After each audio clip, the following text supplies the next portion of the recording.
ሰላም እንዴት ናችሁ ቤተሰቦቼ? ሁሉ ሰላም፣ ስራ፣ ህይወት እንዴት ይዟችኋል? ነገ በጣም ቆንጆ ነው፣ እግዚአብሔር ይመስገን። እንዴት ናችሁ እናንተ? ያው ሰሞኑን ትንሽ ጠፍቻለሁ ከዩቲዩብ አንዳንድ ጥሩ ያልሆኑ ነገሮች ተፈጥረው ስለነበረ ነው በእርግጥ የጠፋሁትኝ።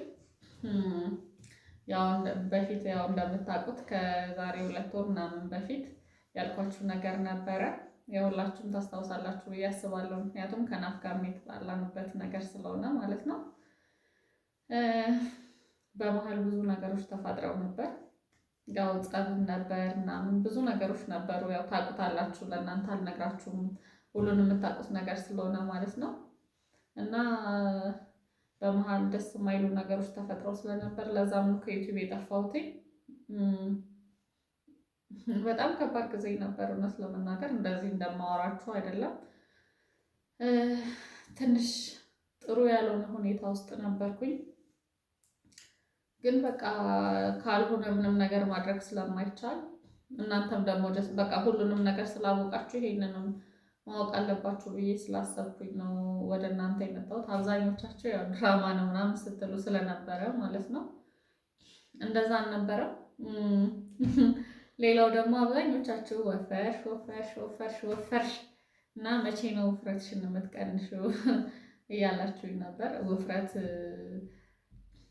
ማንም ሰው ውፍረት ይወዳል ብዬ አላስብም። እኔም ውፍረቴን ወድጄ ሳይሆን ያው የተጣላንበትን ምክንያት ታስታውሱታላችሁ ብዬ አስባለሁ። እርግዝና ተፈጥሮ እንደነበር ነግራችኋለሁ።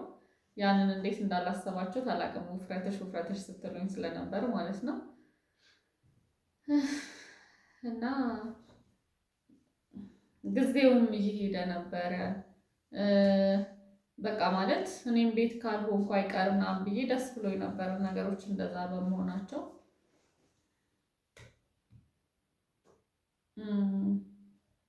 እንዴት ብዬ እንደምነግራችሁ አላውቅም። ያው ብዙ ጊዜ ይፈጠራል ብዬ አላስብም። እኔ እንጃ እንዴት ሊሆን እንደቻለ አላውቅም። ራሴንም ስወቅስ ነበር፣ ናፍንም ስወቅስ ነበር። ምናልባት እሱ ደስተኛ ስላልሆነ ይሆናል ይሄ ነገር የተፈጠረው ብዬ በጣም ሳስብ ስለነበር ማለት ነው። እና በቃ በጣም ደብሮኝም ስለነበረ ነው በቃ ዛሬ ራሴን በጣም አረጋግቼ ወደ ራሴ መመለስ እንዳለብኝ ረጅም ጊዜ ወስጄ ነው። የበፊት ቪዲዮዎች ነበሩ ሲለቀቁም የነበረው ዝም ብዬ በቃ ጥፍት ከምል ብዬ እንጂ በጣም የሚያስጠላ ነገር ነበር የተፈጠረው። አሁን እኔም ራሴንም ቦክስ ናፍንም ቦክስ ትርጉም የለውም። ግን እግዚአብሔር ሁሉንም ነገር ያደረገው ለመልካም ነው ብዬ ነው የማስበው። በእርግጥ በጣም ናፍን ስወቅስ ነበር የቆየሁት። ምክንያቱም ምናልባት እሱ ረጅም ሳስል ስለተጨቃጨቀኝ ወይ ደግሞ ነገሮች እንደዛ ስለሆኑ ስላማረረ ይሁን ምናምን ብቻ ብዙ ነገር ጭንቅላቴ ላይ ብዙ ነገር ሲመላለስ ነበር። ግን ሁሉም ነገር የሆነው ለመልካም ነው። እግዚአብሔር አዋቂ ነው ከምንም በላይ። እኛ በፈለግነው ሳይሆን እግዚአብሔር ይሄ ነገር ወይ ስላልሆነ መሆን ስለሌለበትም ሊሆን ይችላል ያልሆነው ብዬ ነው የማስበው። እና ነገሮች በጣም ከባድ ነበሩ። ግን በቃ እንግዲህ ህይወት ይቀጥላል አይደለም። አንድ ነገር ተበላሸ ተብሎ ሁሉም ነገር አይቀርም። ብዙ ነገሮችን አሳለፍኩ። ይሄ አመት ማለት 2018ን እንዴት ነበር ያሰብኩት? በቃ በጣም በቃ ማለት ነገሮች በጣም ተደራረቡ። እንደዚህ ያልነበረም ያሰብኩትኝ። በጣም በቃ በጉጉት አለ አይደል ይሄ እለወጥበታለሁ፣ ሰርቼ እቀየራለሁ ምናምን ብዬ ያሰብኩበት ጊዜ ነበር። ግን ሁሉም ነገር ለመልካም ነው።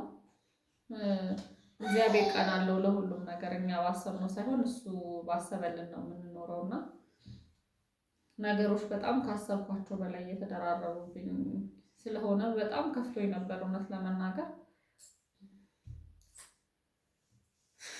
ብቻ የተፈጠረው ነገር ምንድን ነው? ያው እንደነገርኳችሁ ከዛሬ 2 ወር ምናምን በፊት እርጉዝ እንደነበርኩኝ ነግሬያችኋለሁ። ብዙዎቻችሁ አላመናችሁም። ድራማ ምናምን ስትሉ ነበር። ያው ናፍም አላመነም እንኳን እናንተ ማለት ነው።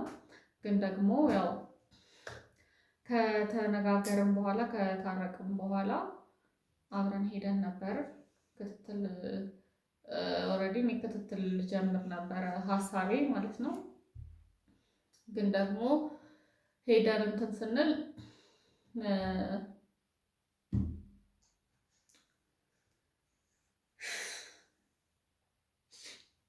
ከማህፀን ውጪ ነበር እርግዝናው ማለት ነው። እና ማመን አልቻልኩኝም። መጀመሪያ ላይ አንድ ቦታ ብቻ አልነበረም፣ ምክንያቱም በጣም ጸጸት ነበር እውነት ለመናገር በፊት ማየን በኦፕራሲዮን እንደወለድኩ ታውቃላችሁ አይደለም? እና አንድ ሐኪም ቤት ብቻ ነበረ እንትን ያልኩትኝ። በቃ እዛው መጀመሪያ ክትትልኝ ጀመርኩኝ፣ እዛው ነው የወለድኩትኝ። ግን በቃ ሄጄ አንድ ሆስፒታል ሄጄ ሌላ ሆስፒታል ቼክ ባደርግ ኖሮ ምናልባት እነሱ ተሳስተው ቢሆንስ በምጥ መውለድ ይችል ሊሆን ምናምን ብዬ በጣም ነበር የሚጸጽተኝ። ማርያምን ነው የምላችሁ።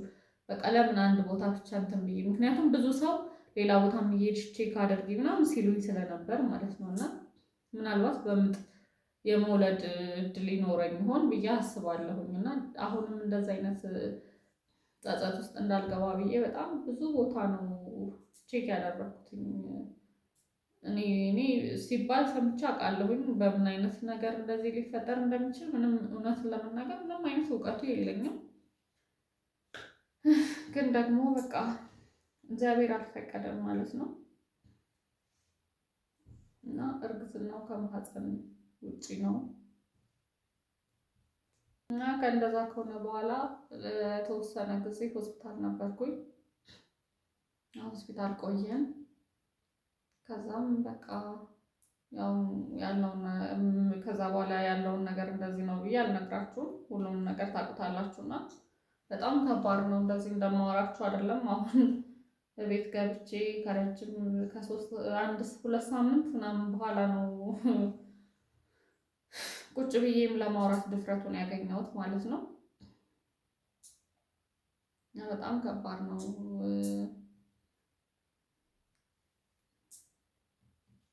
ምን ብዬ ማውራት እንዳለብኝ አላውቅም። ዞሮ የተፈጠረው ነገር እንደዚህ ነው። ግን ደግሞ እግዚአብሔር ይመስገን ማየም ስላለች በሷ እጽናናለሁኝ። እግዚአብሔር ይመስገን። እኔ ፈጣሪን አላማርርም፣ ምክንያቱም ምክንያት አለው ብዬ ነው የማስበው ለሁሉም ነገር። ሲቀጥል በቃ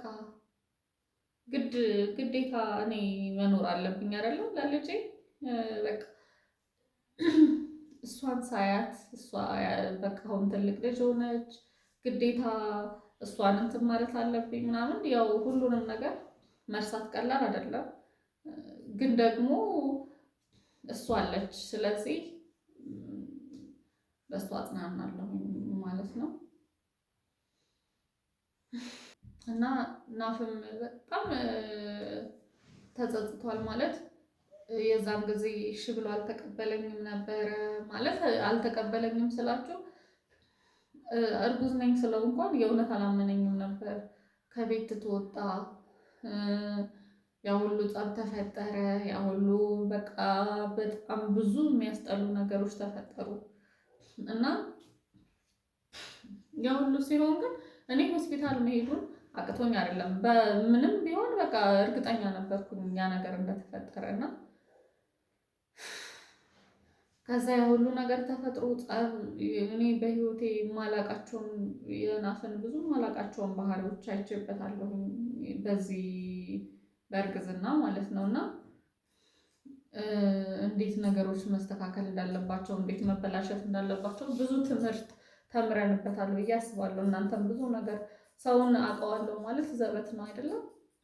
ከዛ በኋላ ግን ወደ ራሱ ተመልሶ አብረን ሆስፒታል ከሄድን በኋላ ነው እሱም ይቅርታ እኔን ጠይቆኝ ወደ ራሱ ተመልሶ ወደ ቤቱ ተመልሶ እንትን ካልን በኋላ ይሄ ነገር ተፈጠረ ማለት ነው። በጣም አሁን ላይ በጣም ነው ራሱን እየወቀሰ ያለው። ምንም በቃ አንዴ ከሆነ በኋላ መመለስ አንችልም አይደል ነገሮችን። ግን ደግሞ የዛን ጊዜ እንኳን አልተንከባከበኝም፣ ከጎን ያልነበረም። ያንን አለማድረጉ በጣም የጥፋተኝነት ስሜት እየተሰማው ነው እና በጣም ተጸጽቷል። እሱም በጣም ከምላችሁ በላይ በቃ ሁለታችንም ጥሩ ስሜት ውስጥ አልነበርንም። ለዛም የጠፋ ነው። ብቻ እግዚአብሔር አዋቂ ነው። የነገን ደግሞ ማን ያውቃል አይደለ?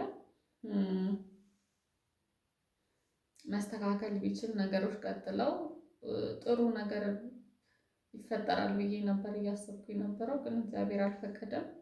ለበጎ ነው ሁሉም ነገር። ብቻ ለዛ ነው በጣም የጠፋሁት።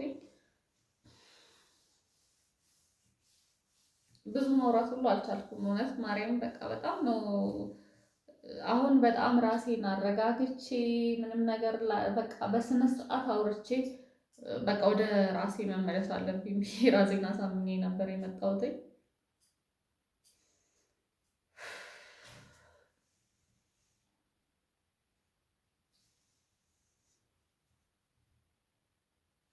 ያንን ጊዜ ግን ማሰብ አልፈልግም። ለማንኛውም ቤተሰቦቼ ሁሌም ከጎኔ ስለሆናችሁ በጣም ነው የማመሰግነው። በጣም ነው የማከብራችሁ። እግዚአብሔር ያክብርልኝ። ሁሌም ከጎኔ ናችሁ እና በጣም ነው የምወዳችሁ፣ በጣም ነው የማከብራችሁ። እግዚአብሔር ያክብርልኝ ማርያምን። ለሁሉም ነገር ሁሌም አብራችሁኝ ስለሆናችሁ አመሰግናለሁ። ያው የጠፋሁት በእንደዚህ አይነት ምክንያት ነው።